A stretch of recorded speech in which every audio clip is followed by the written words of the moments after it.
কোরআনে কারীমের দিকে মানুষকে আহ্বান করা কথার দ্বারা, কাজের দ্বারা, শুধু কথাই না যে কোরআন আয়াত পড়ে পড়ে তাফসীর করেছেন, এইদিকে আমল নেই।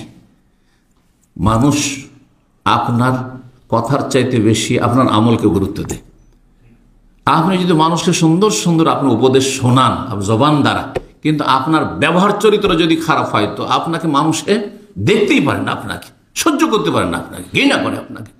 কিন্তু আপনি যদি সাইলেন্ট থাকতেন, একেবারে নীরব, আর আপনি কোরআন প্রতি এমন আমল করছেন যে আমল দেখার এত অমায়িক লোক, এ তো মনে হচ্ছে মানুষ না, মানুষের ঊর্ধ্বে এ তো ফেরেশতা মনে হচ্ছে, তাহলে একে আমাকে ফলো করতে হবে, এরকে ফলো করতে হবে, কত শান্তিতে এরা আছে, ঠিক কিনা? এইভাবে সাহাবায়ে কেরামগণ তাবেঈনদের জামানায় ভারত, বাংলাদেশ, পাকিস্তান যে অখণ্ড ভারত, সেখানে অমুসলিম হিন্দুদেরকে দাওয়াত দিয়েছে আমাদের সালাফ সালেহিনরা। তারা আখলাক চরিত্র দিয়ে দাওয়াত দিয়েছে। ব্যবসা করতে গেছে কেরালায়, চেন্নাই, মাদ্রাজ, দক্ষিণ ভারতে, তারপরে চিটাগাঙ্গে, বরগুনা, যেসব সামুদ্রিক এলাকা, আপনার সাগরের কিনারা, সেসব এলাকায় গিয়ে ব্যবসা বাণিজ্য করেছে। আমানতে একটা পয়সা এদিক ওদিক করেনি।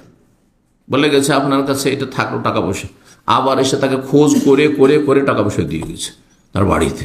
এসব আমানত, সততা, তার ইমানদারি, হ্যাঁ, আল্লাহ ভীরুতা দেখেছে। তারপরে তারা দলে দলে ইসলাম গ্রহণ করেছে, দলে দলে ইসলাম গ্রহণ করেছে। আপনারা জানেন হয়তো ইতিহাসে, আর না জানলে শুনে নেন, মোহাম্মদ বিন কাসেম রাহিমাহুল্লাহ তাআলা, যখন তিনি ভারতের প্রথম মুজাহিদদের প্রধান সেনাপতি, তিনি যখন সিন্ধু প্রদেশে নামলেন, 18 বছর বয়সের যুবক, 18 বছর, চিন্তা করেন, 18 বছর বয়সে, হয়তো এখানে খুব কমই কেউ আছে, 18 বছরের যুবক, আর তিনি প্রধান সেনাপতি।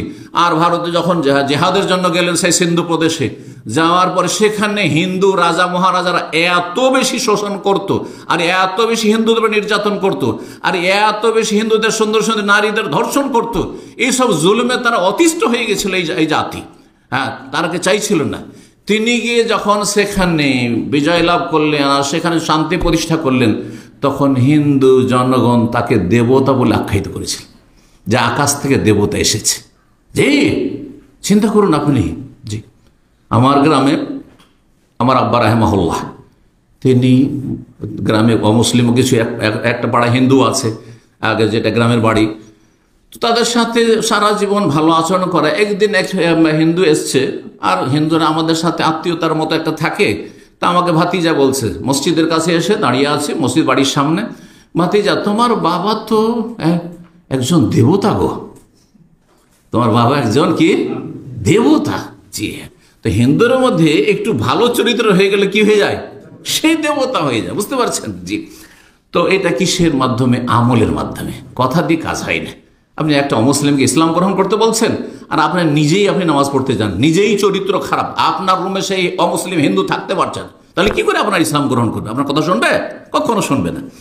জি, তো কথা কাজের মাধ্যমে দাওয়াত দেওয়া, কোরআন দিয়ে দাওয়াত দিতে হবে। সূরা কাফের 45 সাল, ফাযাক্কির বিল কোরআন, কোরআন দিয়ে উপদেশ দাও, মানে দাওয়াত দাও, কোরআনে দিয়ে আহ্বান করো। কাকে? বিশেষ করে মাইয়া খাফু ওয়াইজ, যে আমার শাস্তি, মানে আল্লাহর আযাবকে ভয় করে। কারণ আল্লাহর আযাবের ভয় যদি না থাকে, তাহলে কিন্তু হেদায়েত হবে না। পেট পূজারি হেদায়েত হবে, কিন্তু আল্লাহর আযাবের যদি জান্নাত জাহান্নাম বলে চিন্তা থাকে, পরকাল বিশ্বাস হয়, তাহলে না হেদায়েত হবে। যে ব্যক্তি বলছে আমি এসব বিশ্বাসই করি না, এইসব গাঁজাঘড়ি কথা তোমাদের বিশ্বাস, তাহলে তাকে আল্লাহ হেদায়েত করবে না, কোরআন দিয়েও হেদায়েত করবে না, রসুল দিয়েও হেদায়েত হয়নি আবু জাহল হাওয়ালা, ওই রকমই। জি, তো কয়টি হলো? 8টি হলো। আচ্ছা, 9 নম্বর হচ্ছে কোরআনের একটি গুরুত্বপূর্ণ হক, সেটা হচ্ছে কোরআন সংরক্ষণের, হেফাজতের দায়িত্ব স্বয়ং আল্লাহ নিয়েছেন, ঠিক না? আল্লাহ কিভাবে হেফাজত করবেন? কোরআন আছে জমিনে, তা আল্লাহ কিভাবে হেফাজত করবেন? দুটো তরিকা, একটা হচ্ছে আল হেফজ ফিস সুদূর, আর আরেকটা আল হেফজ ফিস সতুর। সতুর ছাত্রের বহুবচন, মানে লিখনিতে। কোরআন দুইভাবে সুরক্ষিত আছে। কোরআনের কপি সারা বিশ্বে বাড়িতে বাড়িতে আছে, লাইব্রেরিতে আছে, আছে না নেই?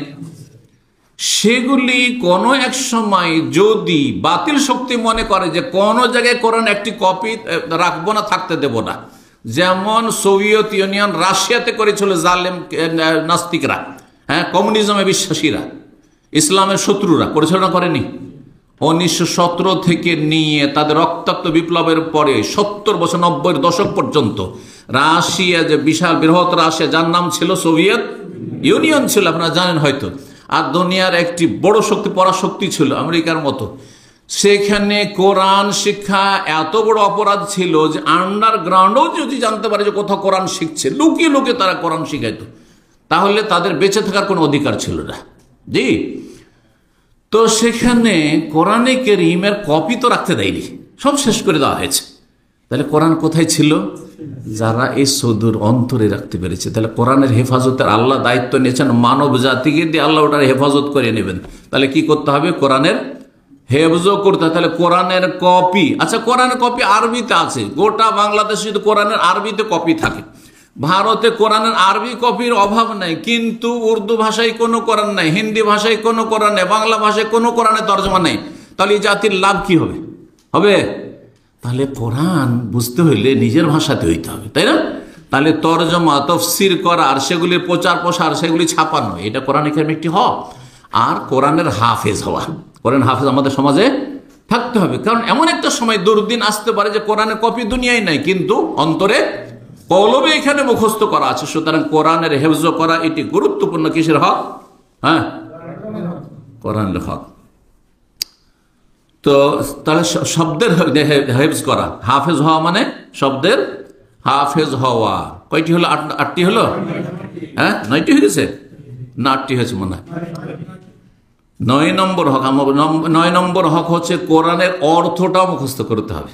যেমন কোরআনের শব্দ মুখস্থ করতে হবে, তেমনি অর্থটাও জানার চেষ্টা করতে। আজকাল অধিকাংশ মুসলিমরা ছোট ছোট সূরাগুলি নামাজে পড়ছেন, সূরা ফাতিহার অর্থ জানেন না, সূরা নাস, ফালাক, ইখলাসের অর্থ জানেন না, সূরা কাফিরুন, কুরাইশ কোনোটারই অর্থ জানেন না। তাহলে আপনার ইবাদতের কোয়ালিটি কেমন করে ভালো লাগবে? আপনার জীবনে পরিবর্তন কি করে আসবে? তাহলে এটা অর্থের হেফাজত। 10 নম্বর সর্বশেষ আরেকটি হক, আর সেটা দিয়ে শেষ করছি, কোরআন শোনা, মনোযোগী হয়ে শোনা, এটা একটি ইবাদত। যারা কোরআন পড়তে পারেন না, এখন শিখতে থাকেন, যতদিন শিখেননি আর কি করতে থাকেন? শুনতে থাকেন মনোযোগী হয়ে। কোরআন তেলাওয়াত হচ্ছে আর আপনি হইচই করছেন, হট্টগোল করছেন, অথবা আপনি শুনছেন না, অন্য মনস্ক মোবাইল টিপাটিপি করছেন, এটা উচিত নয় আপনার জন্য। কোরআন গাড়িতে চালিয়ে রেখেছেন আর দুই সঙ্গী পাশাপাশি বসে আছেন গাড়িতে, বা 4 জন বসে আছেন, গল্প করতে আছেন না। কোরআন শোনা একটি গুরুত্বপূর্ণ ইবাদত, মনোযোগী হয়ে শুনতে হবে। সব সময় পড়ার মতো পরিবেশ থাকে না, সব সময় পড়ার সুযোগ সুবিধা হয় না, আর তারপরে এনার্জিও থাকে না। কোরআন তেলাওয়াত সবসময় তো করতে পারেন না, কিন্তু শোনাটা দীর্ঘ টাইম ধরে করা যেতে পারে। তাহলে কোরআন শোনা একটি গুরুত্বপূর্ণ ইবাদত। সূরা আরাফের আয়াত নম্বর 204-এ আল্লাহ ইরশাদ করছেন, ওয়াইযা ক্বুরিআল কুরআন ফাসতামিউ লাহু ওয়া আনসিতু লাআল্লাকুম তুরহামুন। যখন কোরআন কারীমের তেলাওয়াত হবে তখন তোমরা মনোযোগী হয়ে শুনিও। হ্যাঁ, কি করিও? ফাসতামিউ লাহু, মনোযোগী হয়ে। ইস্তেমা মানে মন লাগিয়ে শোনা, ভালো করে শোনা। ও আনসিতু, এবং নীরব চুপ থাকিও, কথা বলিও না, ডিস্টার্ব করিও না। তাহলে কি হবে? লাআল্লাকুম তুরহামুন, আল্লাহর রহমত তোমাদের উপর বর্ষিত হবে।